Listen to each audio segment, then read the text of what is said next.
Kalibutan may sinugdanan ug may katapusan. Sa ikaw dako angay mangandam sa atong kaluwasan. Mangandam kita sa kanunay, magampon sa tinud-anay. Kaya ang atong Diyos mo balik na sa dili malugay.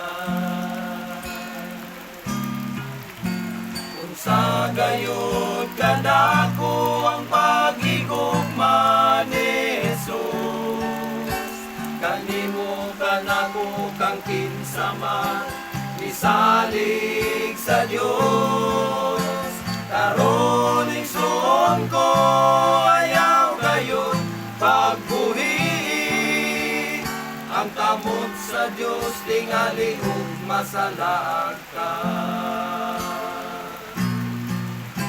Panglakaw isang yaw ang balita sa mga taong nasugapan. Sa tanang bisyo sa kalibutan, hinungdan sa kadautan. Ang Diyos anda mo pasaylo sa atong kalapasan. Busa buhaton ta sa dili paulahi ang tanan. Kung sa gayud kadako ang pag-igugma ni Jesus, kanimo kanako kang kinsaman, misalig sa Diyos.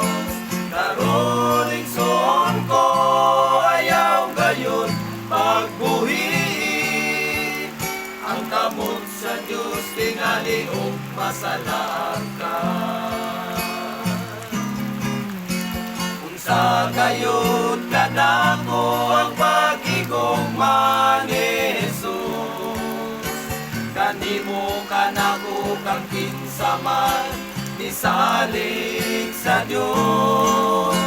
Karon igsoon ko ayaw gayon pagbuhi, ang kamot sa Diyos tingali ug masalaag ka. Karon igsoon ko ayaw gayon pagbuhi, ang kamot sa Diyos tingali ug masalaag ka. Ang kamot sa Diyos tingali ug masalaag ka.